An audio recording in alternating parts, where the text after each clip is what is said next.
الرحمن الرحيم. الحمد لله رب العالمين والعاقبة للمتقين ولا عدوان إلا على الظالمين. أشهد أن لا إله إلا الله وحده لا شريك له الحق المبين، وأشهد أن محمدا عبده ورسوله سيد ولد آدم كلهم أجمعين. اللهم صل على محمد وعلى آل محمد كما صليت على إبراهيم وعلى آل إبراهيم، وبارك على محمد وعلى آل محمد كما باركت على آل إبراهيم إنك حميد مجيد. أما بعد، فإن خير الحديث كتاب الله، وخير الهدي هدي محمد صلى الله عليه وسلم، وشر الأمور محدثاتها، وكل محدثة بدعة، وكل بدعة ضلالة، وكل ضلالة في النار. സഹോദരന്മാരെ, ദഅവയുടെ മൻഹജിനെ സംബന്ധിച്ചാണ് നമ്മൾ പറഞ്ഞു വന്നത്. ദഅവത്ത് അമ്പിയാക്കന്മാരുടെ വളീഫത്തും മുഹിമ്മത്തുമാണ് എന്നും അത് നിർവഹിക്കേണ്ടത് സമുദായത്തിന്റെ മൊത്തമായ ഉത്തരവാദിത്തമാണ് എന്നും അതിൽ ഉലമാക്കളാണ് ആ കാര്യം നിർവഹിക്കേണ്ടത് എന്നും ഷെയ്ഖ് സ്വാലിഹുൽ ഫൗസാൻ പറഞ്ഞിട്ടുള്ള വാചകം, അദ്ദേഹത്തിന്റെ ഫത്വ ഞാൻ നിങ്ങളെ കേൾപ്പിച്ചു. ഇനി എനിക്ക് നിങ്ങളോട് ആ വിഷയത്തിൽ പറയാനുള്ളത്, അങ്ങനെയാണെങ്കിൽ ഇൽമ് പൂർത്തിയായ തികഞ്ഞ ഒരു പണ്ഡിതൻ വേണ്ടേ? ആരാണ് അതിന്റെ യോഗ്യര് എന്ന് ചോദിക്കും. അടുത്തത് അങ്ങനെ ഉണ്ടാവും. ഇൽമ് പൂർത്തിയാവുക എന്നുള്ളത് ഒരു മനുഷ്യന് സാധ്യമല്ല, മനുഷ്യ സാധ്യമല്ലാത്തൊരു കാര്യമാണ്. കാരണം മനുഷ്യന്മാരെ കുറിച്ച് അല്ലാഹു സുബ്ഹാനഹു വ തആല പറഞ്ഞിട്ടുള്ളത് വമാ ഊതീതും മിനൽ ഇൽമി ഇല്ലാ ഖലീലാ, നിങ്ങൾക്ക് ഇൽമിൽ നിന്ന് വളരെ തുച്ഛം മാത്രമേ നൽകപ്പെട്ടിട്ടുള്ളൂ എന്നാണ് ആ വചനത്തിന്റെ അർത്ഥം. അതുപോലെ തന്നെ മൂസാ നബി അലൈഹിസ്സലാം അദ്ദേഹം ദഅവത്ത് നടത്തുന്ന കാലത്ത് ഒരാൾ ചോദിച്ചു, അന്ന് ഭൂമുഖത്ത് ജീവിച്ചിരിക്കുന്നവരിൽ ഏറ്റവും ഇൽമുള്ള ആള് ആരാണ് എന്ന്. അപ്പോൾ സ്വാഭാവികമായും മുർസലായ ഒരു നബി എന്ന അർത്ഥത്തിൽ അദ്ദേഹം പറഞ്ഞു, ഞാനാണ്. അല്ലാഹു സുബ്ഹാനഹു വ തആല അത് തിരുത്തി കൊടുത്തു. അല്ല, ഖളിർ എന്ന് പറയുന്ന ഒരു വ്യക്തി മൂസ അലൈഹിസ്സലാത്തു വസ്സലാമിനെക്കാളും ഇൽമു നൽകപ്പെട്ടതായി ഇപ്പോൾ ജീവിച്ചിരിപ്പുണ്ട് എന്ന്. അങ്ങനെയാണ് ഖളിറിനെ തേടിയുള്ള യാത്രയും ആ സംഭവങ്ങൾ അസ്ഹാബുൽ കഹ്ഫ് സൂറത്തുൽ കഹ്ഫിന്റെ അവസാന ഭാഗത്ത് പറയുന്ന ആ സംഭവമൊക്കെ ഉണ്ടാകുന്നത് അതുകൊണ്ടാണ്.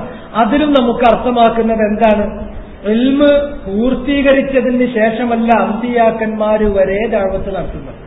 പിന്നെ എന്താണ് അതുകൊണ്ട് ഉദ്ദേശിക്കുന്നത്? ദീനിയായ കാര്യങ്ങൾക്ക് ചില ഉസൂലുകളുണ്ട്. ആ ഉസൂലുകൾ മനസ്സിലാക്കുകയും ദഅവത്ത് നടത്തുന്നതിന് ഒരാൾക്ക് അറിഞ്ഞിരിക്കേണ്ടതായ അറിവ്, ദലീലും അതിന്റെ ഹുക്കുമും അതിന്റെ ഉസൂല് പ്രകാരം അറിയുക എന്നുള്ളതാണ്. അതറിയുന്ന ആളുകൾ അവരവരുടെ അറിവിന്റെ പരിധിയിൽപ്പെടുന്ന കാര്യങ്ങൾ പറയണം. ഏത് ആലിമാണെങ്കിലും അയാളുടെ അറിവിന്റെ പരിധിയിൽപ്പെടാത്ത ഇഷ്ടപോലെ കാര്യങ്ങളുണ്ടാവും. അത് ലാ യദ്രി എന്ന് പറയാൻ ചെയ്യണം. ഇമാം അഹ്മദ് ഇബ്നു ഹംബൽ ഇമാമുസ് സുന്ന, അദ്ദേഹത്തിന്റെ പാണ്ഡിത്യത്തിന്റെ കാര്യത്തിലോ ആസാറുകൾ അദ്ദേഹം ശേഖരിച്ച് അതിന്റെ അടിസ്ഥാനത്തിൽ ഫത്വ നൽകുന്നതിലോ അദ്ദേഹം അറിയപ്പെട്ട അത്ര അറിയപ്പെട്ട മറ്റൊരു പണ്ഡിതനില്ല. അദ്ദേഹത്തോട് തന്നെ ചോദിക്കപ്പെടുന്ന ചോദ്യങ്ങളിൽ പകുതിയിലധികവും അദ്ദേഹം ലാ അദ്രി എന്നാണ് മറുപടി പറയാറുണ്ടായിരുന്നത് എന്ന് അദ്ദേഹത്തിന്റെ സീറ എഴുതിയിട്ടുള്ള ആളുകളൊക്കെ രേഖപ്പെടുത്തിയത് നമുക്ക് കാണാൻ പറ്റും. അപ്പൊ അതുകൊണ്ട് ഉദ്ദേശിക്കുന്നത് ദീനുൽ ഇസ്ലാമിന്റെ ഉസൂലുകൾ, അതുപോലെ തന്നെ ജനങ്ങളോട് ദഅവത്ത് നടത്തുമ്പോൾ സ്വാഭാവികമായും അതിൽ പാലിക്കേണ്ട കാര്യങ്ങൾ നബി സല്ലല്ലാഹു അലൈഹി വസല്ലം കാണിച്ചു തന്നിട്ടുള്ളതായ ആ കാര്യങ്ങളൊക്കെ മനസ്സിലാക്കിയ ഒരു പണ്ഡിതൻ എന്ന് പറയാവുന്ന, അയാളെല്ലാം തികഞ്ഞ ആളാവില്ല. അങ്ങനെ എല്ലാം തികഞ്ഞൊരു പണ്ഡിതൻ എന്ന് പറയാൻ മനുഷ്യന്മാരുടെ കൂട്ടത്തിൽ ആരും ഉണ്ടാവില്ല. പിന്നെ അയാൾ പറയുന്ന കാര്യത്തിൽ വളരെ വ്യക്തമായിരിക്കണം, അയാൾക്ക് നല്ല 100% വ്യക്തത വന്ന കാര്യമാകണം. അത് ദലീലും അതിന്റെ ഹുക്കുമും അയാൾക്ക് പറയാൻ സാധിക്കണം. അതാണ് ഉദ്ദേശിക്കുന്നത്. എന്നാൽ വസായിലുകളുടെ കാര്യത്തിൽ നമ്മൾ പറഞ്ഞു, എന്താണ് വസായിലുകൾ കൊണ്ട് ഉദ്ദേശിക്കുന്നത്? അത് തൗഖീഫിയാണോ അതല്ല ഇജ്തിഹാദിയാണോ? ദഅവത്ത് നടത്താൻ ഉപയോഗിക്കുന്ന മാർഗങ്ങൾ അത് തൗഖീഫിയാണോ ഇജ്തിഹാദിയാണോ? എന്താണ് തൗഖീഫിയായ കാര്യം? മനുഷ്യബുദ്ധിക്ക് അതിൽ പ്രത്യേകിച്ച് യാതൊരു സ്വാധീനവുമില്ല എന്നും ആ കാര്യം വഹീനാൽ നിർണയിക്കപ്പെടുകയും തീരുമാനിക്കപ്പെട്ട് കഴിഞ്ഞതുമാണ്.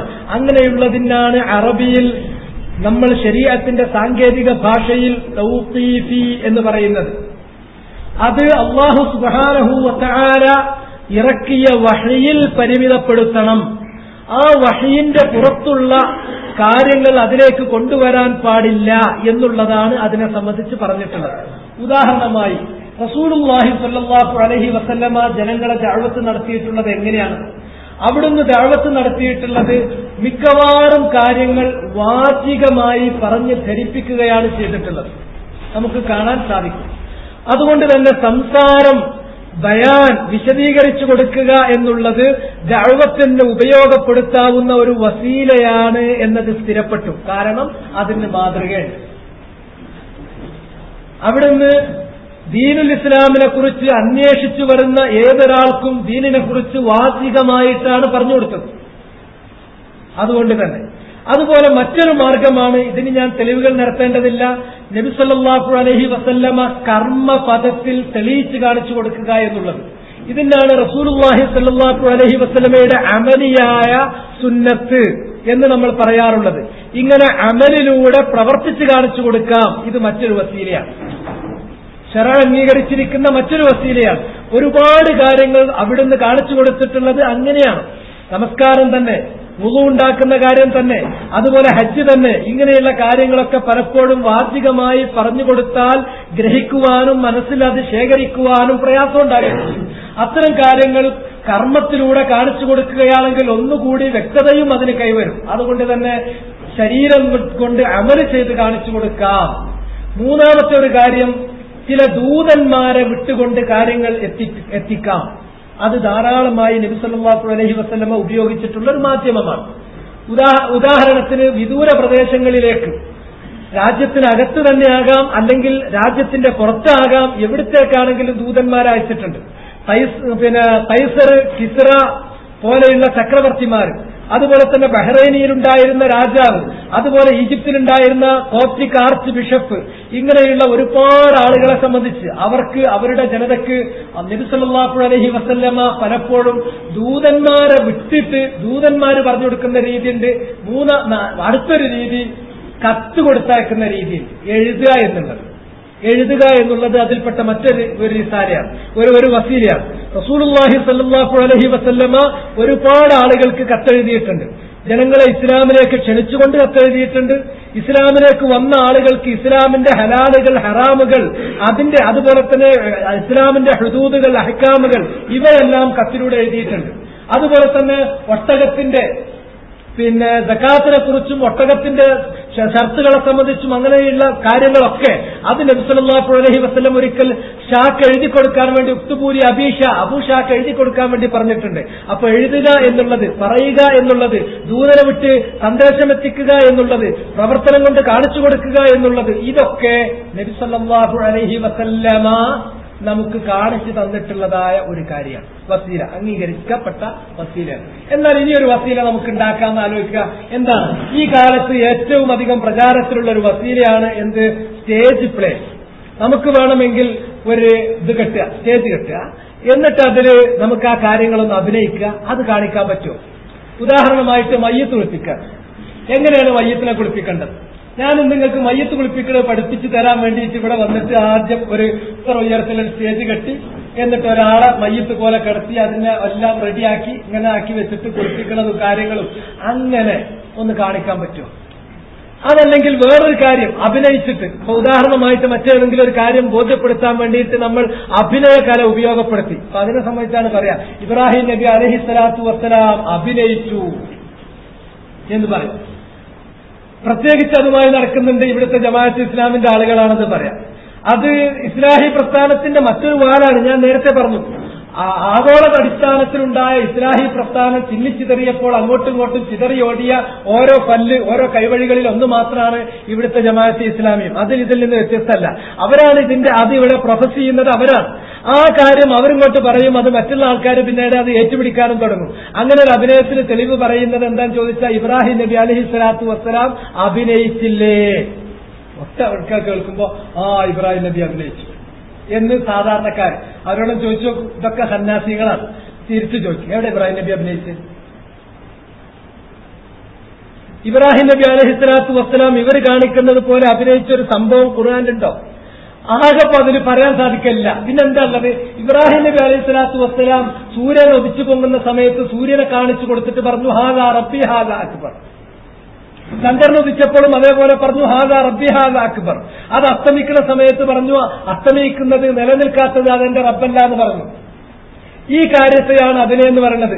എന്നാൽ ഇതാണോ അവർ ചെയ്യുന്ന അഭിനയം? തെളിവായിട്ട് പറയുന്നത് വേറെ സംഭവവും അവർ കാണിക്കുന്നത്, തെളിവ് പിടിച്ച് കാണിക്കുന്നത് അതുമായിട്ട് യാതൊരു ബന്ധമില്ലാത്ത വേറെ സംഗതിയാണ്.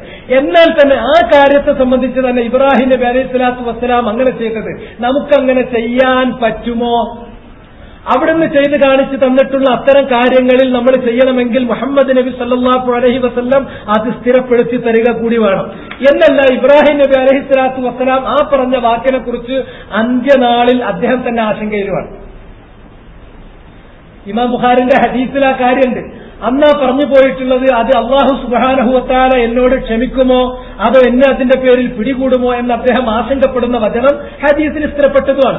അതൊന്നും നോക്കാതെയാണ് ഈ ഖുർആൻ വന്നാൽ ആകെ ഖുർആൻ നോക്കിയാൽ മതിയല്ലോ. അതിന്റെ അപ്പുറം മറ്റു കാര്യങ്ങളൊന്നും അതിന്റെ അപ്പുറമുള്ള കാര്യങ്ങളൊന്നും ആലോചിക്കാതെ അല്ല.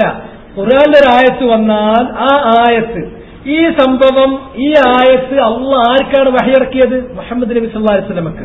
ആ നബി സല്ലല്ലാഹു അലൈഹി വസല്ലം എന്നിട്ട് അതുപോലുള്ള ഒരു അഭിനയത്തിന് ഒരുങ്ങിയിട്ടുണ്ടോ? സഹാബത്ത് അതാണ്.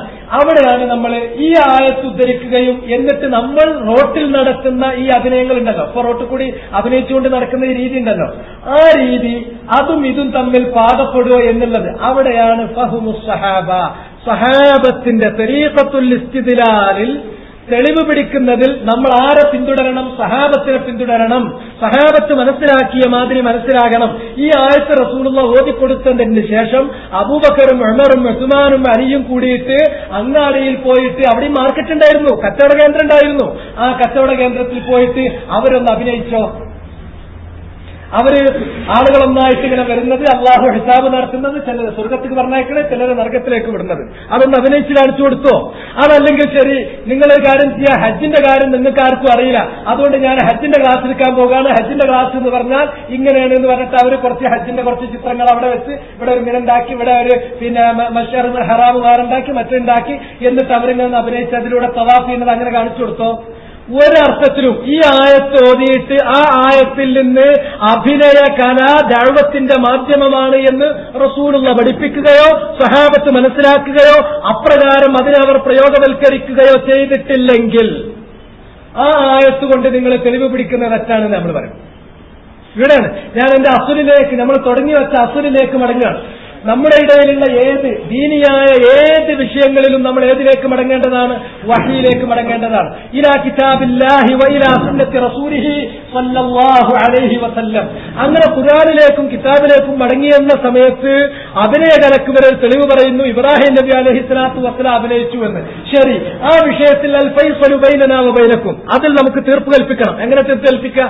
ആ ആയത്തിന്റെ വ്യാഖ്യാനം നിങ്ങൾ തെറ്റിദ്ധരിച്ചുവോ, വേറെ ആരെങ്കിലും നിങ്ങളെ തെറ്റിദ്ധരിച്ചുവോ, അല്ലെങ്കിൽ ഞങ്ങൾ തെറ്റായി മനസ്സിലാക്കിയോ, മറ്റാരോ എഴുതിയ തെറ്റ് ഞങ്ങൾ തെറ്റായി മനസ്സിലാക്കിയോ, ഇതിന് തീർപ്പ് കൽപ്പിക്കുവാനുള്ള അവകാശം ഫഹ്മുസ് സഹാബ, സഹാബത്തിന്റെ ഫഹ്മനുസരിച്ചാണ്. അതുകൊണ്ട് ഈ ആയത്ത് ആദ്യം ഓതിക്കൊടുത്തത് നബി സല്ലല്ലാഹു അലൈഹി വസല്ലമയാണ്, ആദ്യം കേട്ടത് സഹാബത്താണ്. ആ ആയത്ത് ആദ്യം ഓതുകയും കേൾക്കുകയും ചെയ്ത നബിയും സഹാബത്തും അവരുടെ ജീവിതത്തിൽ അവർ ഈ ആയത്തിന് അങ്ങനെ ഒരു അർത്ഥം മനസ്സിലാക്കി ഒരു അഭിനയം നടത്തിയിട്ടുണ്ടെങ്കിൽ അഹ്ലൻ വസഹ്ലൻ, കഴിഞ്ഞു, അത് നമ്മൾ സ്വീകരിച്ചു. ഇല്ല എന്നതാണ് സത്യം. അതുകൊണ്ട് തന്നെ അത് നിങ്ങൾ തെറ്റായി വ്യാഖ്യാനിക്കലാണ്. അതിലേക്ക് നമ്മൾ ഫഹ്മുസ് സഹാബത്തിലേക്ക് മടങ്ങിയേ പറ്റുള്ളൂ. ഇങ്ങനെയുള്ള അഭിനയങ്ങളും കാര്യങ്ങളും ഇഷ്ടം പോലെ വസായിലുകൾ ഉണ്ടാക്കി. ആ വസായിലിൽ പെട്ട ഒരു സംഭവമാണ് എന്ത്? ഈ എക്സിബിഷൻ എന്ന് പറയുന്നത്. നേരത്തെ ഞാൻ എക്സിബിഷനിൽ പെട്ടെന്ന് സ്ട്രൈക്ക് ചെയ്യാൻ വേണ്ടിയിട്ട് നരകം ആവിഷ്കരിച്ചത് പറഞ്ഞു. അപ്പൊ നമ്മുടെ കൂട്ടത്തിൽ കേട്ട ഒരാൾ പറഞ്ഞു, അങ്ങനെ ഇപ്പൊ ഒരു കാര്യം എന്ന് പറഞ്ഞാൽ അതുകൊണ്ട് ഇപ്പോ ആ എക്സിബിഷൻ മൊത്തം മോശമാവില്ലല്ലോ. എക്സിബിഷൻ എന്ന് പറയുന്നത് പ്രദർശനമാണ്. നമ്മൾ കാര്യങ്ങളെ എന്ത് ചെയ്യാണ്? അതിന് ആയത്തുകളോ ഹദീസുകളോ അവർ എഴുതി വെച്ചിട്ടുണ്ടാവും. അത് ആയത്തുകളായിട്ടും ചിലപ്പോൾ അതിന്റെ അർത്ഥമായിട്ടും എഴുതി വെച്ചിട്ടുണ്ടാകും. ആ ഒരു കാര്യം നമുക്ക് ശരിയെന്ന് പറയേണ്ടി വരും. എന്നല്ലാതെ ബാക്കി കാര്യങ്ങൾ പ്രദർശിപ്പിച്ചിട്ടുള്ളതൊക്കെയും എന്താണ്, അതിൽ പലതും മോഡലിംഗ് പലതും ഉണ്ട്. ഒരുപാട് കാര്യങ്ങളുണ്ട്. ചിത്രം വരച്ചുകൊണ്ടും മറ്റായിട്ടും മറിച്ചതായിട്ടും ചെയ്തിട്ടുള്ള കാര്യങ്ങളൊക്കെ എന്താണ്, പ്രദർശനം എന്ന് പറയുന്നത്, ഇങ്ങനെ പ്രദർശിപ്പിക്കുക എന്നുള്ളത്, അങ്ങനെ ഒരു രീതി നബി സല്ലല്ലാഹു അലൈഹി വസല്ലം ദഅവത്തിൽ കാണിച്ചു തന്നിട്ടില്ലാത്തതിനാൽ നമുക്ക് അങ്ങനെ രീതി അവലംബിക്കാൻ പറ്റൂല. അതുപോലെ ഇനിയിപ്പോ വേറെ ആൾ പുതിയ രീതി ഉണ്ടാക്കിയാണ്. ഇന്നിപ്പോ ഏറ്റവും പ്രധാനപ്പെട്ടിട്ടുള്ള മറ്റേ ഇവിടുത്തെ ഒരു പ്രചരിപ്പിക്കാനുള്ള വലിയൊരു മാർഗമാണ് സാധാരണ ഈ കൊമേഴ്ഷ്യൽ പരസ്യങ്ങളൊക്കെ കണ്ടിട്ടുണ്ടല്ലോ. എന്ന മാതിരി നമ്മൾ കുറച്ച് പരസ്യങ്ങൾ, കൊമേഴ്ഷ്യൽ പരസ്യങ്ങളുടെ സ്റ്റൈലില്, അതിൽ കുറെ ഇപ്പൊ ചില പരസ്യത്തിലൊക്കെ കാണും ഏതെങ്കിലും സിനിമാ നടന്മാരൊക്കെ ഗുണമേന്മ അറിയാനുള്ള അവകാശം നിങ്ങളുടേതാണ് എന്നൊക്കെ പറയുന്ന പരസ്യങ്ങൾ എഴുതിയിട്ടുണ്ടല്ലേ. എന്ന മാതിരി അതേമാതിരിയുള്ള ഏതെങ്കിലും സിനിമാ നടന്മാരെ അല്ലെങ്കിൽ പോപ്പുലർ ആയിട്ടുള്ള ഏതെങ്കിലും ക്രൗഡ് പിള്ളേഴ്സിന്റെ ഒരു ചിത്രം വരച്ചിട്ട് നിങ്ങളുടെ ദൈവത്തെ നിങ്ങൾ അറിയുക എന്ന് നിങ്ങളുടെ അവകാശമാണ് എന്ന് പറഞ്ഞിട്ട് നമുക്ക് പരസ്യ ബോർഡ് വെക്കാൻ പറ്റും. അതിങ്ങനെ അവരെ ചിത്രത്തിനെ ഇങ്ങനെ കണ്ടാൽ പലർക്കും ശരിയാട്ടോ, നമ്മളെ ദൈവത്തെ അറിയാനുള്ള ഒരു അവകാശം നമുക്കുണ്ട്, പലരും ചിന്തിക്കും. അപ്പൊ അവർ ആ അന്വേഷണം മുജാഹിദ് സെന്ററിലേക്ക് എത്തിക്കും, അല്ലെങ്കിൽ ഹിറാ സെന്ററിലേക്ക് എത്തിക്കും എന്നൊക്കെ ചിലർ വിചാരിച്ചിട്ട് വെക്കാൻ മെനക്കെട്ടാ പറ്റുമോ? പറ്റൂല. അത്തരം കാര്യങ്ങൾ ഇതെന്ന് പറഞ്ഞാൽ ദഅവ ഇലല്ലാഹ് എന്ന് പറയുന്നത് അത് ഇബാദത്താണ്. ഇബാദത്ത് എന്ന് പറഞ്ഞിട്ടുണ്ടെങ്കിൽ നബി സല്ലല്ലാഹു അലൈഹി വസല്ലം കാണിച്ചു തന്നതിന്റെ അപ്പുറത്തേക്ക് പോകാൻ പാടില്ല. ഈ വിഷയത്തിൽ നദ്വത്തുൽ മുജാഹിദീന് ഗുരുതരമായൊരു വീഴ്ച പറ്റിയിട്ടുണ്ട്. അവരുടെ ദഅവത്ത് കാര്യങ്ങൾ മുഖ്യമായും ചെയ്തുകൊണ്ടിരിക്കുന്നത് നിച്ച് ഓഫ് ട്രൂത്ത് ആണ്. ആ നിച്ച് ഓഫ് ട്രൂത്തിന്റെ ഡയറക്ടർ എന്ന് പറയുന്ന എം അക്ബർ ലേഖനമായിട്ട് വിചിന്തനത്തിൽ എഴുതിയത് അസ്ലണ്ട് സ്ഥിരപ്പെട്ടാൽ മതി, ബാക്കിയൊക്കെ നമുക്ക് ഉണ്ടാകാം. ദഅവത്ത് എന്നുള്ള അസ്ലണ്ട് സ്ഥിരപ്പെട്ടാൽ ബാക്കിയൊക്കെ നമുക്ക് ഉണ്ടാകാം എന്നുവരെ ലേഖനം എഴുതി. ഈ ലേഖനത്തിണ്ടല്ലോ, ഇത് സുന്നികള് കാണാതെ അല്ലെങ്കിൽ ശ്രദ്ധിക്കാതിരിക്കുന്നിടത്തോളം ഓല മുന്നിൽ നദ്വത്തുൽ മുജാഹിദീന് മുഖം പോകുക. അവരിത് ശ്രദ്ധിക്കുകയോ തിരിച്ചു പറയുകയോ ചെയ്താൽ കഴിഞ്ഞു. മൗലിദ് പറയും. മൗലിദ് എന്താ? മൗലിദ് ഹബ്ബു റസൂലില്ലാഹി സ്വല്ലല്ലാഹു അലൈഹി വസല്ലം. അതാണ് അതിന്റെ അസ്ൽ അല്ലെ? അതിന്റെ അസ്ൽ അതാണ്. ഞങ്ങൾ റസൂലുള്ളാഹിനെ സ്നേഹിക്കുകയാണ് ചെയ്യുന്നത്. ലാ യുമിനു അഹദുക്കും ഹത്താ യകൂന അല്ലാഹു വറസൂലുഹു അഹബ്ബ ഇലൈഹി മിമ്മാ സിവാഹുമാ. ഹദീസ് ഉദ്ധരിക്കാം. അല്ലാഹുവും അവന്റെ റസൂലും മറ്റാരെക്കാളും പ്രിയങ്കരമായിരിക്കുന്നതുവരെ നിങ്ങളിൽ ഒരാൾ വിശ്വാസിയാവില്ല എന്ന് ഹദീസല്ലേ. ആ ഹുബ്ബുർ റസൂൽ അസ്ൽ സ്ഥിരപ്പെട്ടു. ബാക്കി നമുക്ക് ഉണ്ടാക്കാനോ? അതിൽ ഞങ്ങൾ ഉണ്ടാക്കിയതാണ് യാ നബി സലാം അലൈക്കും മൗലിദ്. എന്താ പറയാ?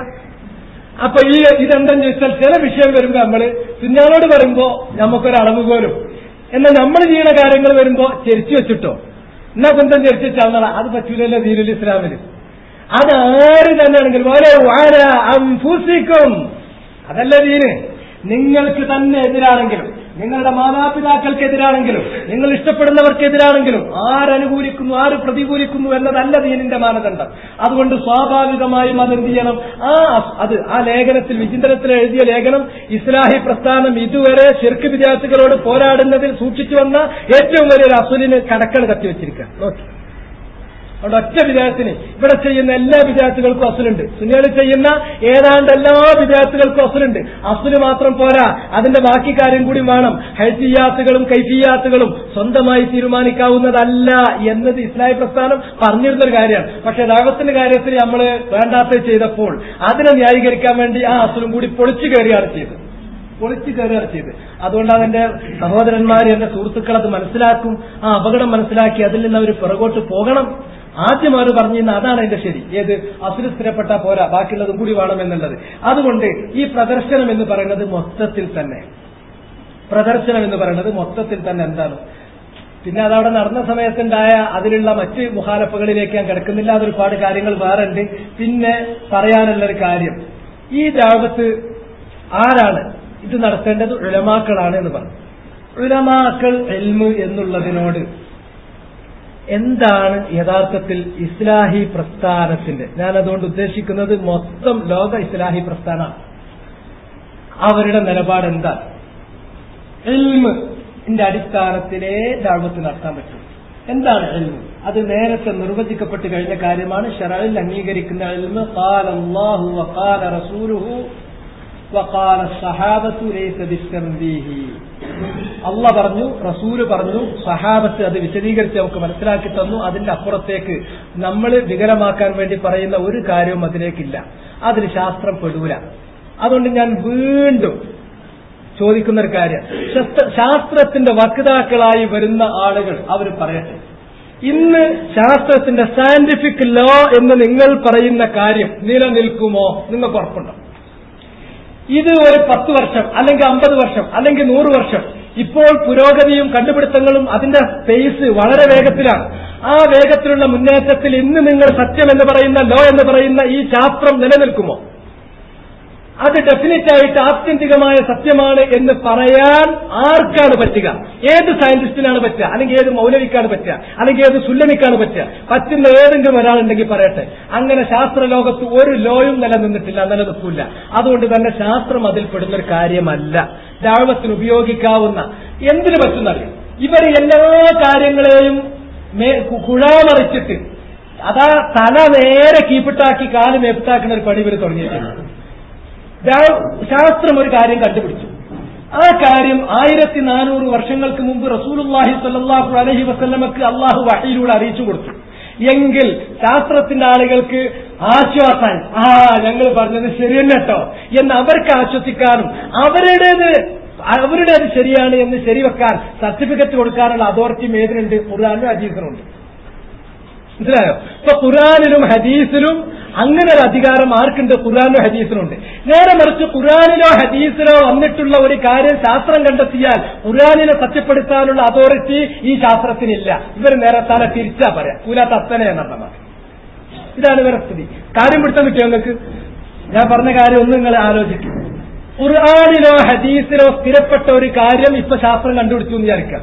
ഉടനെ തന്നെ കിട്ടിപ്പോയി യുറീക്കാരന് നടക്കണ്ട. കാരണം ഈ ശാസ്ത്രത്തിനും ശാസ്ത്രകാരന്മാർക്കും ഖുർആനിനെ സത്യപ്പെടുത്താൻ മാത്രം, ഖുർആൻ പറഞ്ഞത് ശരിയെന്നെ കേട്ടോ എന്ന് പറഞ്ഞ ഖുർആന്റെ മുകളിൽ അപ്പർ ഹാൻഡ് വെക്കാൻ ഇവർക്ക് അധികാരമുണ്ടോ? ഉണ്ടെങ്കിൽ പറയും. ഏത് ശാസ്ത്രജ്ഞനാണ് അയാൾ കണ്ടെത്തിയ ശാസ്ത്രമനുസരിച്ച് ഖുർആൻ പറഞ്ഞത് ശരിയാണ്, കാരണം ഞാൻ കണ്ടെത്തിയ ശാസ്ത്രമായിട്ട് യോജിക്കണേ, ഇവൻ കണ്ടെത്തിയ ശാസ്ത്രം അത് തിരുത്തൂല എന്ന് ഓനെന്നെ പറയാൻ പറ്റൂല. നേരെ മറിച്ച് നമുക്ക് ഒരു കാര്യം പറയാൻ പറ്റും, ഖുർആനിൽ സ്ഥിരപ്പെട്ട ഒരു കാര്യത്തിലേക്ക് ശാസ്ത്രം എത്തിപ്പെടുകയാണെങ്കിൽ ശരിയടാ, ഉറച്ചു നിന്നോ, ഇനി അതിന് തിരുത്തേണ്ടി വരൂല. കാരണം ഇത് ഈ ശാസ്ത്രത്തെയും ഈ ലോകത്തെയും ഈ നിയമത്തെയും ഒക്കെ ഉണ്ടാക്കി അള്ള നേരത്തെ തന്നെ പറഞ്ഞു തന്നിട്ടുണ്ട്. അത് മാറാത്ത, അത് തിരുത്താത്ത, ആത്യന്തികം അൾട്ടിമേറ്റ് എന്ന് പറയുന്ന സത്യമാണ്. അതുകൊണ്ട് ഉറച്ചുന്നോ. അതിനെ സത്യപ്പെടുത്താൻ, അതിന് ബലമേകാൻ, അതിന്റെ ആളുകൾക്ക് മനസ്സമാധാനം പകരാൻ ഉള്ള അതോറിറ്റി ഖുർആനിനുണ്ട്, ഹദീസിനുണ്ട്. പക്ഷെ ഖുർആനിന്റെ മോൾക്ക് ഇങ്ങോട്ട് അപ്പർ ഹാൻഡുമായിട്ട് ശാസ്ത്രത്തെ കൊണ്ടുവരാന്നുള്ളത് അരീക്കോട്ടെ കുറച്ച് ആൾക്കാരാ സുഖം. എനിക്കറിയാം അതെന്താണ്, ശാസ്ത്രം എന്താണ് അവരറിയാത്തതിന്റെ പേരിലും, അതുപോലെ തന്നെ ഖുർആനിന് കൊടുക്കേണ്ടതായ വില അവർ കൊടുക്കാത്തതുകൊണ്ടാണ്. ഖുർആനെ സംബന്ധിച്ച് മുഹൈമിൻ എന്ന് പറഞ്ഞിട്ടുണ്ട്. എന്താ മുഹൈമിൻ എന്ന് പറഞ്ഞാൽ വിചാരിച്ചത്, മുൻകാലത്ത് കഴിഞ്ഞു പോയിട്ടുള്ള എല്ലാ വേദങ്ങളെയും, ആ വേദങ്ങളുടെ മേൽ ആധിപത്യം ഖുർആനുള്ളത് പോലെ മനുഷ്യന്റെ എല്ലാ കണ്ടുപിടുത്തങ്ങളും അതിന്റെ മുകളിലും ഏതിനുണ്ട് ആധിപത്യം? ഖുർആനുണ്ട്. ഖുർആൻ മറ്റുള്ളവയുടെ മേൽ വേദമാകട്ടെ, ശാസ്ത്രമാകട്ടെ, അനുഭവമാകട്ടെ എല്ലാത്തെയും തിരുത്തുവാനും അതിന്റെ മേൽ ആധിപത്യത്തോടുകൂടി, അധികാരത്തോടുകൂടി ശരി തെറ്റി എന്ന് വിധിക്കാനുള്ള അധികാരം ഖുർആനേ ഉള്ളൂ. എന്നാൽ ഖുർആന്റെ മേലെ അത് ശരി തെറ്റും. ഇങ്ങനെയുള്ള അള്ളാന്റെ കലാമിനെ ശക്തിപ്പെടുത്താൻ ഈ ശാസ്ത്രത്തിന് വില കൂട്ടുപിടിക്കേണ്ട കാര്യമുണ്ടോ? ഇവരിപ്പോ എന്താ മോറിസ് ബുക്കായി പറഞ്ഞു, അതല്ല എങ്കിൽ വേറെ റജാ ഗരോഡി പറഞ്ഞു. ഒരു കാലത്ത് കൊണ്ടുവരുന്ന രണ്ടാൾക്കാരാണ്, റജാ ഗരോഡി, മറ്റൊന്ന് മോറിസ് ബുക്കായി. ഈ മോറിസ് ബുക്കായി പറഞ്ഞാലെങ്കിൽ റജാ ഗരോഡി പറഞ്ഞു, അതുകൊണ്ട് അള്ളാന്റെ കലാമിന് ബലം കിട്ടുമോ? നമ്മൾ ചിന്തിക്കില്ല. എന്താ റജാ ഗരോഡി പറഞ്ഞു ഒരു കാര്യം, ഖുർആൻ പറഞ്ഞ കാര്യം, അതുകൊണ്ട് എന്താ അള്ളാഹു സുബ്ഹാനഹു വ തആല പറഞ്ഞ കാര്യത്തിലേക്ക് അയാൾ വന്ന അയാൾക്ക് നല്ലതെന്നല്ലാതെ അയാൾ പറയാത്തത് കൊണ്ട്, ഖുർആൻ പറഞ്ഞൊരു കാര്യം അയാൾ പറയാത്തത് കൊണ്ട് അത് സത്യമാകാതിരിക്കൂല. അയാൾ പറഞ്ഞതുകൊണ്ട് മാത്രം ഖുർആന്റെ ആ സത്യം അതും വിട്ട് വലുതാവില്ല.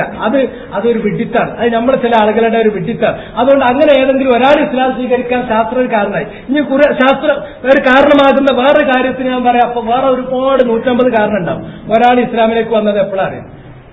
ഇതിങ്ങനെ തൊഴിയ കപ്പലിങ്ങനെ പോണ സമയത്ത് വെള്ളം ഇങ്ങനെ വെള്ളത്തിന്റെ ആ കീറലുണ്ടല്ലോ, ആ മവാഹിർ എന്നുള്ള പദപ്രയോഗം ഇതും കണ്ടപ്പോഴാണ് അതിൽ വന്നത്. അതുകൊണ്ട് നിങ്ങളൊക്കെ കപ്പിത്താന്മാരായിട്ട് കപ്പൽ വരാൻ പോകണമെന്ന് പറയാം. അത് അടുത്ത വെള്ളിയാഴ്ചയുടെ മെമ്പറിൽ ഖുതുബി പറയട്ടെ. വതറൽ ഫുൽക മവാഹിർ എന്ന ആയത്ത് വായിച്ച ഒരാൾ കപ്പിത്താൻ, അയാൾ മുസ്ലിമായിരുന്നു. അയാൾ ആ മവാഹിർ കണ്ട സമയത്ത് ഇതിങ്ങനെ അയാൾ കണ്ടോ ഖുർആൻ ഇതിങ്ങനെ പറഞ്ഞത് ഉഷാറായല്ലോ എന്ന് പറഞ്ഞിട്ടാണ് അയാൾ ഇസ്ലാമിക്ക് വന്നതെന്നാണ്. ആളെ പേരൊന്നും ഞാൻ പറയില്ല, കാരണം എനിക്ക് ആ ശാസ്ത്രപാണ്ഡിത്യം തെളിയിക്കേണ്ട കാര്യമല്ല. കാരണം എനിക്ക് ശാസ്ത്രത്തോടല്ല എന്റെ ബഹുമാനം, എന്റെ എല്ലാ കടപ്പാടും ബഹുമാനവും ഖുർആനോടാണ്, അള്ളാന്റെ കലാമിനോടാണ്. അതുകൊണ്ട് എനിക്ക് ഞാൻ പറയേണ്ട കാര്യമില്ല. പോട്ടെ, ഈ അയാൾ ഇസ്ലാം സ്വീകരിച്ചത് ഈ കപ്പല് കടലിലൂടെ സഞ്ചരിക്കുമ്പോഴുണ്ടാകുന്ന വെള്ളത്തിന്റെ ആ കീറലുണ്ടല്ലോ കണ്ടിട്ടാണ്. അതുകൊണ്ട് എല്ലാ ആളുകളും എന്ത് ചെയ്യണം? കപ്പലോടിക്കാൻ പഠിക്കണം. ദഅവത്തിന്റെ മറ്റൊരു മാർഗം പറയട്ടെ. ഇവര് ശാസ്ത്രം പഠിക്കണം എന്ന് പറഞ്ഞ മാതിരി തന്നെ വേറൊരാൾ ഇസ്ലാം സ്വീകരിച്ചത് കേൾക്കണം. നമ്മളെ ലിയോപോൾഡ് വെയ്സ് എന്ന് പറഞ്ഞാൽ മറ്റേ മുഹമ്മദ് അസദ് ഇസ്ലാം സ്വീകരിക്കാനുണ്ടായ കാരണം രണ്ടാം ലോക മഹായുദ്ധവും ആ യുദ്ധത്തിന് ശേഷം ജനങ്ങളിലുണ്ടായ ആകുലതകളും മാനസികാഘാതങ്ങളും പ്രശ്നങ്ങളും എന്നൊക്കെ പറഞ്ഞിട്ട് അയാളെന്നെ നീട്ടി എഴുതിയിട്ടുണ്ട്. അതുകൊണ്ട് ഇനി നമ്മൾ രണ്ടാം ലോക മഹായുദ്ധം ഉണ്ടാക്കിയിട്ട് ആകുലപ്പെടാൻ പോകണോ? എന്താ പറയണേ? എന്തൊക്കെ വിളിച്ചു പറയാണ്. കാരണം എന്താന്ന് ചോദിച്ചിട്ടുണ്ടെങ്കിൽ അരീക്കോട്ട് ഒരു പ്രധാന രോഗമാണ് അവരെ വായിലൂടെ ആദ്യം വന്നിട്ടില്ലെങ്കിൽ വരാത്തിനെ എതിർക്കുക എന്നുള്ളത്. ഇത് റുജുബാണ്. അത് റുജുബാണ്. അവസാനിപ്പിച്ചിട്ടില്ലെങ്കിൽ വളരെ അപകടകരമായ ഒരു പ്രവണതയാണ്. സത്യം ആരിൽ നിന്ന് കേട്ടാലും സത്യത്തിന്റെ വിളിക്ക് ഉത്തരം ചെയ്യുക എന്നുള്ളത് വളരെ പ്രധാനപ്പെട്ട ഒരു കാര്യമാണ്. അതുകൊണ്ട് ശാസ്ത്രത്തിന്റെ ആളുകളാണ്. യുക്തി ഒന്നുമല്ല കേട്ടോ. യുക്തി നിങ്ങൾ പറഞ്ഞോളി.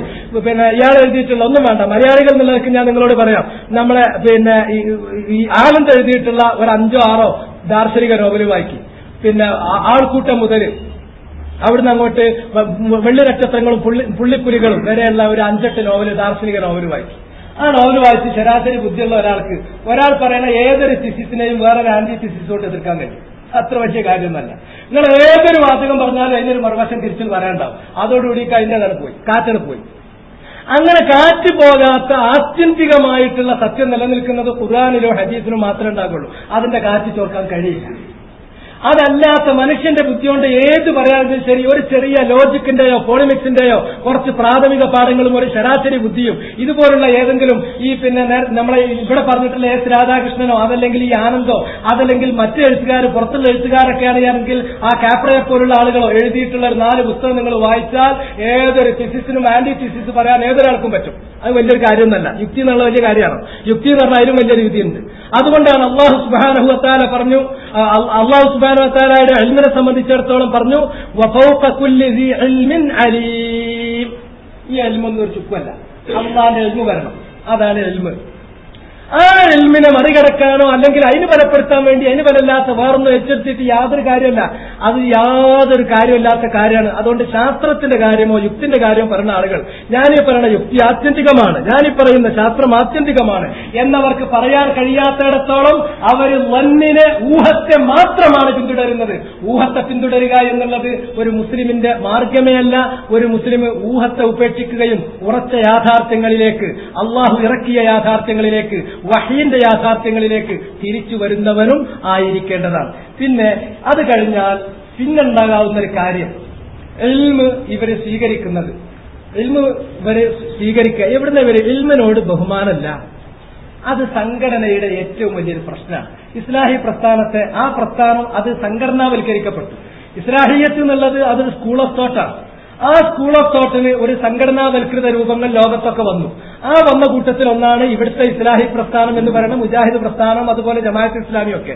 ഞാൻ ചോദിക്കട്ടെ, സംഘടനകൾ ഇൽമിനെ ഏറ്റവും അധികം ഡിനൗൺസ് ചെയ്തിട്ടുള്ളത് സംഘടനകളാണ്. അവര് ഇൽമിനോട് ബഹുമാനം അവർക്കുണ്ടാവില്ല. ഇൽമും ഇൽമിന്റെ ആളുകളുമായുള്ള ബന്ധം അവർ ഉപേക്ഷിക്കും. അവർ മറ്റ് പ്രവർത്തനങ്ങളിൽ ആളെ തളച്ചിടുകയും ചെയ്യും. ഉദാഹരണമായിട്ട് നിങ്ങൾ നോക്കൂ, പിന്നെ ഒരു സംഘടനാ പ്രവർത്തകൻ സംഘടനയ്ക്ക് വേണ്ടിയിട്ട് ചെയ്യുന്ന പ്രവർത്തനത്തിന്റെ അളവ് നിങ്ങൾ കണക്കാക്കുക. ഒരാഴ്ച എത്ര മണിക്കൂർ സംഘടനയ്ക്ക് വേണ്ടി ചെലവാക്കുന്നുണ്ട്? അതിനുവേണ്ടി അവൻ ചെലവാക്കുന്ന സമയവും അവന്റെ ഊർജവും അവന്റെ പൈസയും കണക്കിലെടുത്തിട്ട് അത്ര വേണ്ട, അതിന്റെ പകുതി സമയം, പകുതി പൈസ, പകുതി ഊർജം ഇൽമു പഠിക്കാൻ വേണ്ടിയിട്ട് നിങ്ങൾ ചെലവാക്കണമെന്ന് പറഞ്ഞാൽ ക്ഷമിച്ചിരിക്കാൻ കഴിയുന്ന എത്ര ആൾക്കാർ അവരുടെ കൂട്ടത്തിലുണ്ടാവും?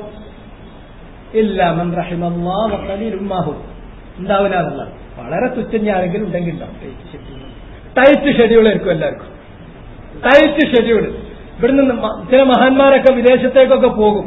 അപ്പൊ നമ്മൾ പറയും ഇന്നെ ആലിമീങ്ങൾ നിങ്ങളൊന്ന് കാണണം. പറ്റൂല, ടൈറ്റ് ഷെഡ്യൂളാണ് ഓർക്ക്. ആലിമീങ്ങൾക്കല്ല കേട്ടോ, ഓർക്ക് ടൈറ്റ് ഷെഡ്യൂളാണ്. അതുകൊണ്ട് അതിനവർക്ക് കഴിയില്ല.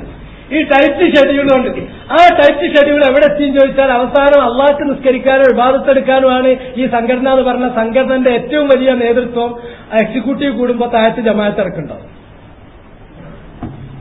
വളരെ അതേമാതിരി വാഴ് റോട്ടിലടങ്ങനെ വാഴ് പെഞ്ചിനുണ്ടാവും. അതേസമയത്ത് തൊട്ടടുത്ത പള്ളിയിൽ വാങ്ങുന്ന നിസ്കാരം നടക്കേണ്ട അതിനോട് പോവില്ല. എന്തിനാ പിന്നെ ഈ വാഴ്? തലമറന്ന് എണ്ണയ്ക്കാന്ന് സാധാരണ പറയുന്ന അതേ അവസ്ഥയിലേക്ക് നമ്മൾ എത്തി. ഉലമാക്കൾ അറിയോ? ആരാണ് അഹ്ലുസുന്നന്റെ ഉലമാക്കൾ? ഏതാണ് അഹ്ലുസുന്നന്റെ കൃതികൾ എന്നറിയോ? അത് ഞാൻ കഴിഞ്ഞ അവിടെ ചോദിച്ചു. ആ ചോദിച്ചതിനൊന്നും ഒരു ഉത്തരവും പറയാൻ പറ്റില്ല. ഇവരേതോ കുറെ പുതിയ ആൾക്കാരെ കൊണ്ടുവന്നിരിക്കുകയാണ് എന്ന് പറയും. ഇവർക്കറിയാവുന്നത് കുറച്ച് ഈ തരത്തിലുള്ള ഒന്നിനും അറിയാത്ത കുറെ വിദേശത്തിന്റെ കുറെ ആൾക്കാരെ സംബന്ധിച്ച് മാത്രമാണ് ഇവർക്ക് അറിയാവുന്ന കാര്യം. അതല്ല, മറിച്ച് എൽമ സ്വീകരിക്കേണ്ടത് ശരിയായ സീനിയേഴ്സ് ആയിട്ടുള്ള ആളുകളിൽ നിന്നാണ് ഇവർ എൽമ സ്വീകരിക്കുന്നത്. ഇസ്ലാഹി പ്രസ്ഥാനം എൽമിനോട് അവർക്ക് ബഹുമാനമല്ല. അവരവരുടെ എല്ലാ സ്രോതസ്സുമായി കാണുന്നത് മൂന്നാളുകളെയാണ്. ഒന്ന് ജമാലുദ്ദീനുൽ അഫ്ഗാനി, മറ്റൊന്ന് മുഹമ്മദ് അബ്ദു, മൂന്നാമത്തെ ഒരു വ്യക്തി സയ്യിദ് റഷീദ് റിള. ഈ ആളുകളിൽ നിന്ന് ആവേശം ഉൾക്കൊള്ളുകയും അർത്ഥവും അതുപോലെ തന്നെ ആശയങ്ങളും കടമെടുക്കുകയും ചെയ്തുകൊണ്ട് ലോകത്തിന്റെ വിവിധ ഭാഗങ്ങളിൽ ഈ ഇസ്ലാഹിയത്തിന് സംഘടനാ രൂപങ്ങൾ കൈവന്നു. ആ രൂപത്തിൽപ്പെട്ട ഒന്നാണ് ലോകാടിസ്ഥാനത്തിൽ തന്നെ അറിയപ്പെടുന്നതായ ഇഖ്വാനുൽ മുസ്ലിമൂൻ. അതുപോലെ തന്നെ ഇന്ത്യയിലും അതുപോലെ മറ്റു പല സ്ഥലങ്ങളിലുമുള്ള ഇന്ത്യൻ ഉപഭൂഖണ്ഡത്തിൽ ഒട്ടും കാണുന്ന ജമാഅത്തെ ഇസ്ലാമി, അതേപോലെ തന്നെ കേരളത്തിലാണെങ്കിൽ കേരളത്തിലുള്ള നദുവത്തുൽ മുജാഹിദീൻ, ഇവരിൽ നിന്നാണ് സ്വീകരിച്ചിട്ടുള്ളത്. അത് ഞാൻ പറയുകയാണെങ്കിൽ നദുവത്തുൽ മുജാഹിദീന്റെ ഇതുവരെ അവരെഴുതിയിട്ടുള്ള എല്ലാ രേഖകളും നിങ്ങൾ പരിശോധിച്ച് നോക്കൂ. ഈ ആളുകളെ, ജമാലുദ്ദീനുൽ അഫ്ഗാനിയെ, അതുപോലെ തന്നെ മുഹമ്മദ് അബ്ദുവിനെ, അതുപോലെ തന്നെ റഷീദ് റിളയെ, ഇവർക്ക് ആവേശം നൽകിയിട്ടുണ്ട്, ഇവരിൽ നിന്ന് അറിവ് സ്വീകരിച്ചിട്ടുണ്ട് എന്ന കാര്യം വളരെ കൃത്യമായി പറഞ്ഞിട്ടാണ് പോന്നിട്ടുള്ളത്. അത് ഞാൻ അവിടെ തന്നെ ഉദ്ധരിച്ചതാണ്. ഇനി ആരാണ് ഇതിന്റെ ഒന്നാമത്തെ ആള്? ജമാലുദ്ദീൻ അൽ കാബിലി അൽ അഫ്ഗാൻ ആരാണെന്ന് പരിശോധിച്ച് നോക്കാം. പേര് കേൾക്കുമ്പോൾ നിങ്ങൾ വിചാരിക്കും അഫ്ഗാൻകാരനാണ്. ഇയാൾ അഫ്ഗാൻകാരനല്ല. ആദ്യം ജമാലുദ്ദീൻ അഫ്ഗാനി എന്ന് കേൾക്കുമ്പോൾ നിങ്ങൾ എന്താ മനസ്സിലാക്കുക?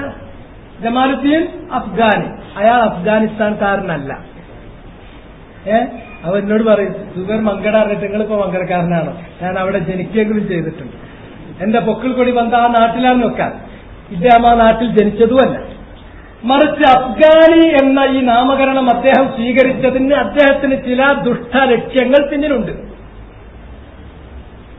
അദ്ദേഹം എന്താണ് പറയാന്ന് പലതോ പറയാം.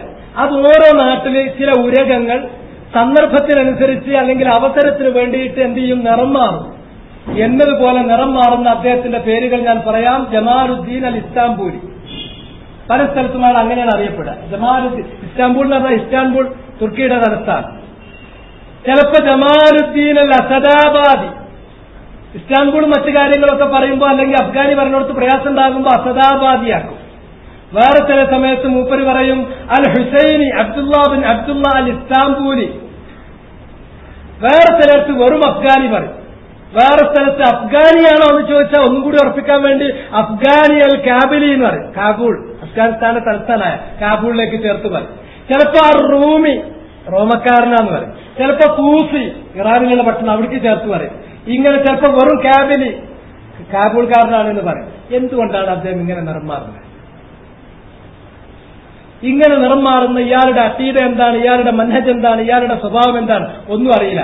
അയാളെക്കുറിച്ച് ആകെ നമുക്കറിയാവുന്ന കാര്യം, അയാള് ഇന്ത്യ രാജ്യം ബ്രിട്ടീഷുകാരന്റെ കീഴിൽ നിന്ന് സ്വാതന്ത്ര്യത്തിനു വേണ്ടി പടപൊരുത്തുന്ന സമയത്ത് ഒരിക്കൽ ഇന്ത്യയിൽ വന്നിട്ട് അദ്ദേഹം എന്ത് ചെയ്തു? ഇന്ത്യക്കാരോട് പറഞ്ഞു, ഇന്ത്യക്കാരെ നിങ്ങളൊക്കെ പാടെ ആമകളാകുകയാണെങ്കിൽ ബ്രിട്ടീഷ് ദ്വീപിനെ വലിച്ചുകൊണ്ടുവരാൻ പറ്റും. നിങ്ങളൊക്കെ കൊതുകാകുകയാണെങ്കിൽ നിങ്ങൾ പോയി മൂടിയാൽ ബ്രിട്ടീഷുകാർ ചത്തുപോകും. അവർക്ക് നിങ്ങൾ അടിമകളായി നിൽക്കുകയാണോ എന്ന് പറഞ്ഞിട്ട് ചോരക്ക് തീ കൊടുത്തിട്ട് അദ്ദേഹം ഇവിടുന്ന് പോയി. അതാണ് ഇന്ത്യക്കാരുടെ എക്സ്പീരിയൻസ് ജമാലുദ്ദീൻ അഫ്ഗാനിയുമായിട്ട്.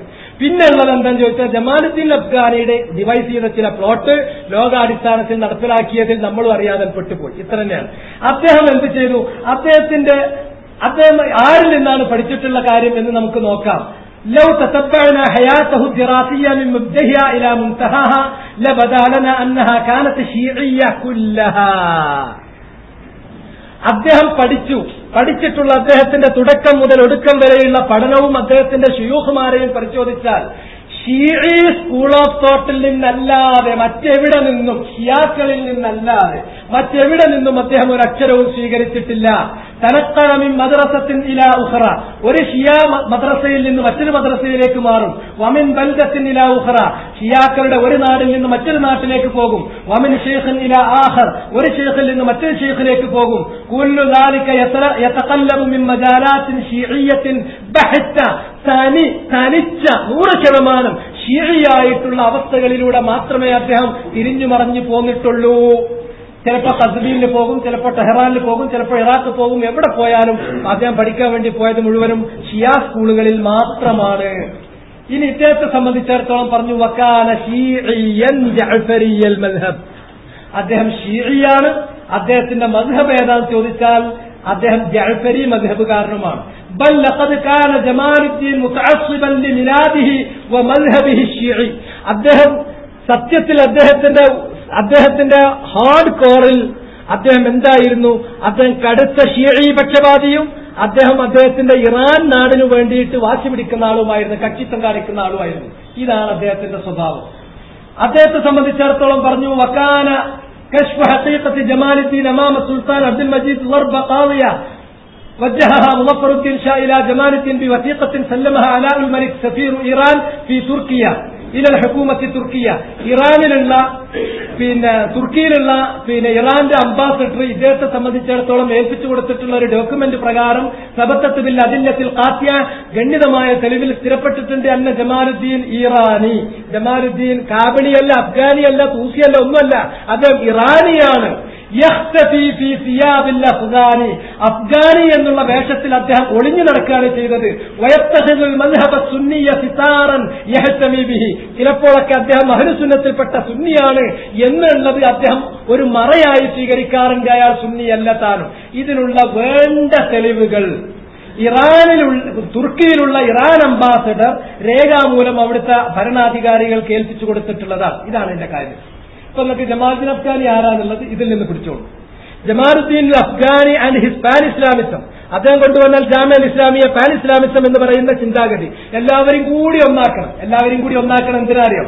എല്ലാവരും ഒന്നാക്കാനല്ല, ഷിയാക്കളെ ഇസ്ലാമിന്റെ ഉള്ളിലേക്ക്, ഷിയാക്കള് പല കക്ഷികളും, ഷിയാക്കളിലെ പല കക്ഷികളും വളരെയധികം പഴച്ചുപോയവരാണ്. അവരെ എന്ത് ചെയ്യണം? അഹ്ലുസുന്നത്തിന്റെ വിരിമാറിലേക്ക് വെല്ല കുടിയിരുത്താൻ വേണ്ടിയിട്ട് ചെയ്യുന്ന ഒരു കുതന്ത്രമാണ്. അതിപ്പോ ഏത് മാതിരി ഉണ്ടാവുന്നറിയോ? ഇവിടെ എന്തായിരുന്നു, ചില സമാജത്തിന്റെ ആൾക്കാർ ഇന്ത്യയിൽ ആര്യസമാജം, ബ്രഹ്മസമാജം എന്നൊക്കെ പറഞ്ഞു, അത് പരിഷ്കരണം എന്നൊക്കെ നമ്മൾ കുട്ടികളെ പഠിപ്പിക്കും സ്കൂളിൽ. പരിഷ്കരണം അതിന്റെ മറ്റു കാര്യങ്ങൾ പോട്ടെ. അതിൽ പറയും, ഇപ്പോ രാജാറാം മോഹൻ റായിനെ കുറിച്ച് പറയും, എല്ലാ മതങ്ങളെയും ഒന്നിപ്പിക്കാനാണ് അദ്ദേഹം ശ്രമിച്ചത്. എല്ലാ മതത്തിന്റെ ആളുകളെയും ഒരു ദേവാലയത്തിലേക്ക് കൊണ്ടുപോകാനാണ് ശ്രമിച്ചത്. ഒരേ ആരാധനയിലേക്കാണ് ക്ഷണിച്ചത്. ഇതൊക്കെ നല്ല കാര്യമായിട്ടാണ് നമ്മൾ ആളുകൾ ഇവിടെ വിലയിരുത്തുക. ഒരിക്കലും നല്ലതല്ല. കാരണം ഹൈന്ദവത എന്ന് പറഞ്ഞാൽ ഇവിടുത്തെ ഹൈന്ദവത എന്താണ്?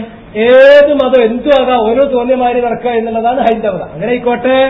അല്ലാതെ ഒരാൾ മുസ്ലിം പറഞ്ഞുകൊണ്ട് ഉറച്ചു നിൽക്കരുത്. ഒരാൾക്കും അയാളുടെ ദീനിയായിട്ടുള്ള ഐഡന്റിറ്റി ഉണ്ടാകാൻ പാടില്ല. അത് തകർക്കാൻ വേണ്ടിയിട്ടാണ് ഏകമതവാദത്തിലേക്കൊക്കെ അവർ നയിക്കുന്നത്. എന്ന മാതിരി ഷിയാക്കളെ സംബന്ധിച്ചിടത്തോളം അഹ്ലുസുന്നത്ത് അവരുടെ വിജയത്തുകൾ എക്സ്പോസ് ചെയ്യുമ്പോൾ, അവരുടെ വേണ്ടാത്തരങ്ങൾ പറയുമ്പോൾ അവർ അകറ്റപ്പെടുമല്ലോ. അതിന് ഷിയാക്കൾക്ക് അംഗീകാരം ഉണ്ടാക്കി കൊടുക്കാനാണ് ഇത് ഒന്നാകണം എന്ന് പറയുന്നത്. ഈ ട്രാപ്പിന് വേണ്ടി നടന്നിരുന്ന ഒരാളാണ്. അത് അദ്ദേഹത്തിന്റെ തനി മുഖം കാണിക്കാതിരിക്കാനാണ് കാബിളിയാണ്, അഫ്ഗാനിയാണ്, തൂസിയാണ്, മറ്റതാണ് മറിച്ചതാണ് ഈ പേരുകളൊക്കെ എടുക്കുന്നത്. എന്നാൽ ശുദ്ധ ഷിയയും ഷിയഈ മുതഅസ്സിബ് പക്ഷപാതിയും ഇറാനിനു വേണ്ടി കടുത്ത പക്ഷപാതിത്വം കാണിക്കുന്ന ആളുമാണ്. അദ്ദേഹം ഷിയാക്കളിൽ നിന്നല്ലാണ്ട് ഒരു ചുക്കും പഠിച്ചിട്ടുമില്ല എന്ന കാര്യം രേഖാമുഖേന ഇറാനിലുള്ള അംബാസഡർ തന്നെ തുർക്കി ഗവൺമെന്റിന് കൈമാറിയിട്ടുള്ളതാണ്. എന്ന് മാത്രമല്ല, അദ്ദേഹം ഷിയാക്കളിൽ നിന്ന് കുറെ കൂടി അപകടകരമായ മറ്റൊരവസ്ഥയിലേക്ക് പോയി. അതെന്താന്ന് ചോദിച്ചാൽ, അദ്ദേഹം മാജിന്തറാനിയ, ബാബിയ, ബഹായിയ എന്ന് പറയുന്ന കക്ഷി ഉണ്ടല്ലോ, ബാബിയാക്കള്, ബഹായിയാക്കള്, അതിലേക്ക് വരെ അദ്ദേഹം പോയിട്ടുണ്ട് എന്ന് നമുക്ക് കാണാൻ സാധിക്കുന്നുണ്ട്. ഇന്നി അറാ ജരീദതക ഫാസിഹതൻ ബിശഖായിഖിൽ മുതഅഖ്ഖിൽ ജമാലുദ്ദീൻ അൽ മുലഫഖ വഖദ് സബത ഫി ദവാഇർ ദൗലത്തി റസ്മിയൻ അന്നഹു മാജിന്തറാനി ഐ ബാബി മിൻ അജ്ലാഫി ഷിഅ. അദ്ദേഹം ആരാണ് എന്ന് അദ്ദേഹത്തെ സംബന്ധിച്ചിടത്തോളം പറയാണ്. ഇദ്ദേഹത്തിന്റെ കംപ്ലീറ്റ് വർക്ക്സ്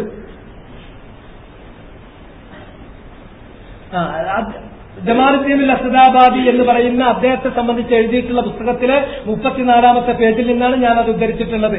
അത് നിന്ന് സലീമുൽ ഹിലാലി പറഞ്ഞാൽ നദൂത്തുൽ മുജാഹിദീൻ ഒരിക്കലും ബേജാറ് കാണിക്കേണ്ട, നദൂത്തുൽ മുജാഹിദീന് സ്വീകാര്യനായ ആളാണ് സലീമുൽ ഹിലാലി. അദ്ദേഹത്തിന്റെ ഒരു പുസ്തകം നദൂത്തുൽ മുജാഹിദീൻ പ്രസിദ്ധീകരിച്ചിട്ടുണ്ട്, എന്തുകൊണ്ട് സലഫി മൻഹജ് എന്ന് പറഞ്ഞിട്ട്. ആ പുസ്തകത്തിന്റെ ഗ്രന്ഥകർത്താവായ സലീമുൽ ഹിലാലി ഈ പുസ്തകത്തിൽ നിന്ന് ഉദ്ധരിച്ചിട്ടുണ്ട്. സലീമുൽ ഹിലാലിയിൽ നിന്ന് അദ്ദേഹത്തെയാണ് ഞാൻ കോട്ട് ചെയ്യുന്നത്. അതിലാണ് ഈ കാര്യങ്ങൾ പറഞ്ഞിട്ടുള്ളത്. എന്ന് മാത്രമല്ല, ഇദ്ദേഹം ഒരു മാജിന്തറാനിയാണ്, അഥവാ ബാബിയാക്കളിൽപ്പെട്ട ആളാണ്. ഷിയാക്കളുടെ അജ്നാഫിൽപ്പെട്ട ആളാണ്. വഹുവ മാരിഖും മിനദ്ദീനി കമാ യംറഖു സഹമു മിനർ റമിയ്യ. അദ്ദേഹം ദീനിൽ നിന്ന് പുറത്തു പോയിട്ടുള്ള ഒരാളാണ് എന്ന കാര്യം അദ്ദേഹത്തെ സംബന്ധിച്ചിടത്തോളം പറഞ്ഞിട്ടുള്ളത് അദ്ദേഹത്തിന്റെ കംപ്ലീറ്റ് വർക്ക്സ് എഴുതിയിട്ടുള്ള ഡോക്ടർ മുഹമ്മദ് അമ്മാറ അദ്ദേഹം തന്നെയും വളരെ വ്യക്തമാക്കിയിട്ടുണ്ട്. അത് നമുക്ക് കാണാൻ സാധിക്കും. അത് ഏതിൽ നിന്നാണ് എടുക്കുന്നത്? മുഹമ്മദ് അമ്മാറ അത് എടുക്കുന്നത് മുഹമ്മദ് അബ്ദുവിന്റെ ഒരു ജീവചരിത്രം റഷീദ് എഴുതിയിട്ടുണ്ട്. ആ റഷീദ് മുഹമ്മദ് അബ്ദുവിന്റെ ജീവചരിത്രം എഴുതിയ കൂട്ടത്തിലാണ് ഈ കാര്യങ്ങൾ പറഞ്ഞു പോയത്. അതാണ് എടുത്തുദ്ധരിക്കുന്നത്. ഇങ്ങനെ മാദിന്തറാനി അല്ലെങ്കിൽ ബാബി ബഹായി ഭാഗത്തുള്ള ഒരാളാണ് ഇദ്ദേഹം. ഇനി അദ്ദേഹത്തിന്റെ ചില ചിന്താഗതികൾ കൂടി പറഞ്ഞുതരാം. നുബുവത്ത് എന്ന് പറഞ്ഞാലേ അത് ചിലരുണ്ടല്ലോ ഇപ്പൊ സാധാരണമായിട്ട് ഓടൊക്കെ പൊട്ടിക്കുന്നുണ്ടല്ലോ ഞങ്ങള് 50 ഓടക്കങ്ങൾ വെച്ചിട്ട് അതേമാതിരി അഭ്യസിച്ച് നേടാവുന്ന ഒരു സംഭവമാണ് നുബുവത്ത് എന്നാണ് ഇയാളുടെ വാദം. ഞാനിത് ഒരു ഇതിനു വേണ്ടി പറഞ്ഞല്ല. എന്നെ സംബന്ധിച്ചിടത്തോളം ജമാഅത്ത് എനിക്ക് പിന്നെ ഇവരോടൊക്കെ വളരെ ബഹുമാനം ഉണ്ടായിരുന്ന ആളാണ്. വെറുതെ ഞാൻ അഫ്സൽമൊക്കെ കഴിഞ്ഞ് പിന്നീട് PhD എടുക്കാൻ നോക്കിയത് മുഹമ്മദ് അബ്ദുവിന്റെ ഇദ്ദേഹത്തിന്റെ എല്ലാ കാര്യങ്ങളും ശരിക്ക് പ്രഖ്യാപിച്ച അദ്ദേഹത്തിന്റെ ഏറ്റവും അരുമ ശിഷ്യനായിട്ടുള്ള മുഹമ്മദ് അബ്ദു അദ്ദേഹത്തെ സംബന്ധിച്ചാണ് ഞാൻ ഡോക്ടറൽ തിസിസിന് വേണ്ടി സബ്ജക്ട് കൊടുത്തത്. പഠിച്ച് കുറച്ചാൽ മുന്നിൽ കണ്ട് എത്തിയ ഒരു സമയത്ത് ഇതിന്റെ അബദ്ധം കൂടുതൽ ബോധ്യമാകാണ്. ഇതിലൊരു ഡോക്ടറേറ്റ് ഡോക്ടർ എന്ന് പറഞ്ഞ് നടക്കുന്നതിനേക്കാൾ നല്ലത് അതിനേക്കാൾ നല്ല ഇതിന്റെ സ്വന്തം പേര് പറഞ്ഞ് നടക്കലാണ് എന്നുള്ള നിലക്ക് ഞാനത് ഒഴിവാക്കിയതാണ്. അത് വിട്ടളി. അപ്പൊ ഞാൻ എന്താ ചോദിച്ചാൽ വെറുതെ എന്തെങ്കിലും ഒരു കാര്യം പറയാൻ മാത്രമല്ല, അദ്ദേഹം പറയുന്നത് കേട്ടോളൂ. ഈ അഫ്ഗാനിയുടെ ഏറ്റവും അടുത്തൊരു ശിഷ്യനുണ്ടായിരുന്നു സലീം മഞ്ചൂരി. അതൊക്കെ പറഞ്ഞ സലീം മഞ്ചൂരി എന്നൊക്കെ കേൾക്കുമ്പോൾ വിചാരിക്കും ആളൊരു മുസ്ലിമാണ്, അല്ല ആള് നല്ല ക്രിസ്ത്യാനിയാണ്. ഇദ്ദേഹത്തെ സംബന്ധിച്ചിടത്തോളം ഇദ്ദേഹത്തിന്റെ അപ്പുറത്തുപ്പുറത്തുള്ള ആളുകൾ അധികം ക്രിസ്ത്യാനികളും ജൂതന്മാരുമാണ്. പിന്നെ ജൂതന്മാരുമായിട്ടാണ് മൂപ്പര ബാക്കി കാര്യങ്ങൾ മുഴുവൻ ഉള്ളിടത്തേക്ക് ഞാൻ എക്സ്പ്ലെയിൻ ചെയ്യാം. ഏതാണെങ്കിലും സലീം മഞ്ചൂരി എന്ന് പറയണം. കാരണം എല്ലാമാണ് എല്ലാവരും കൂടി സർവ്വമത സത്യവാദത്തിന്റെ ഒക്കെ ചിന്താഗതിക്കാണ് പോള്. അയാൾ പറയാണ് ഇർത്തജല ഹുത്തുബത്തൻ ഫിസ്സുനാഅത്തി. അദ്ദേഹം സുനാഅത്തുകളെ സംബന്ധിച്ച് മനുഷ്യൻ എക്സർസൈസ് ചെയ്തുണ്ടാക്കുന്ന അഭ്യസിച്ചുണ്ടാക്കുന്ന കാര്യങ്ങളെ സംബന്ധിച്ച് ഒരിക്കലും പെട്ടെന്ന് അദ്ദേഹം ഒരു പ്രസംഗം നടത്തി. അതിൽ അദ്ദേഹം അങ്ങോട്ട് പറഞ്ഞു പോയിട്ട്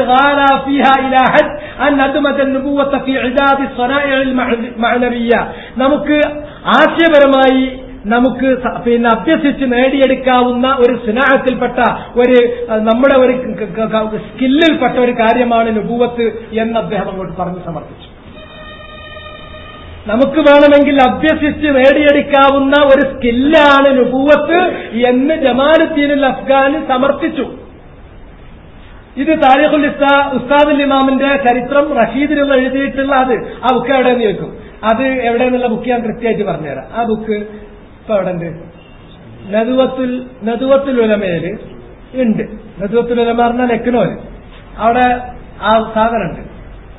രണ്ടാമത് ഇപ്പോ ശാന്തപുരത്തതിന്റെ ഒരു കോപ്പി ഉണ്ട് എന്ന് പറഞ്ഞു. ആണെങ്കിൽ അത് വാങ്ങി മനസ്സിലായില്ലേ? ഇപ്പൊ ഞാനത് ഉദ്ധരിച്ചു പോയാൽ അതൊക്കെ അവിടുന്ന് ഇവിടുന്ന് കേട്ടു ധരിച്ചാണ് ഓൻ ശരിക്കും പറഞ്ഞല്ല എന്നൊക്കെ പറയും. അതൊന്നും പറയണ്ട. ഞാൻ പറഞ്ഞ വാക്കുകൾക്കൊക്കെ എനിക്ക് ഉത്തരവാദിത്തമുള്ള തന്നെയാണ്. അതിന്റെ പേരിൽ മാത്രം ഒരു പ്രശ്നം ഉണ്ടാവുകയാണെങ്കിൽ ഞാനത് തെളിയിക്കാൻ തയ്യാറാണ്. പക്ഷെ എന്തിനും ചോദിച്ചൊരു തർക്കത്തിന് വേണ്ടി തെളിയിക്കാനൊന്നും ഞാനില്ല. ഒരാൾക്ക് അത് സത്യസന്ധമായി തെളിയേണ്ട ഒരു കാര്യം ഉണ്ടെങ്കിൽ ആ പുസ്തകം ഒക്കെ ഫോട്ടോസ്റ്റാറ്റോ അല്ലാത്തൊക്കെ കിട്ടുവാണെങ്കിൽ ശാന്തപുരം വരെ യാത്ര പോകാൻ വലിയ പ്രയാസമൊന്നുമില്ലാത്ത കാര്യമാണ്. പോയി നോക്കിയിട്ട് ആ കാര്യം കാണാവുന്നതുള്ളൂ. കാരണം ഇവിടുത്തെ കേരളത്തിലുള്ള പ്രധാനപ്പെട്ട 2 പ്രസ്ഥാനങ്ങളെ അല്ല ഇപ്പൊ 3 പ്രസ്ഥാനങ്ങൾ എന്ന് പറയേണ്ടിയിരിക്കുന്നു.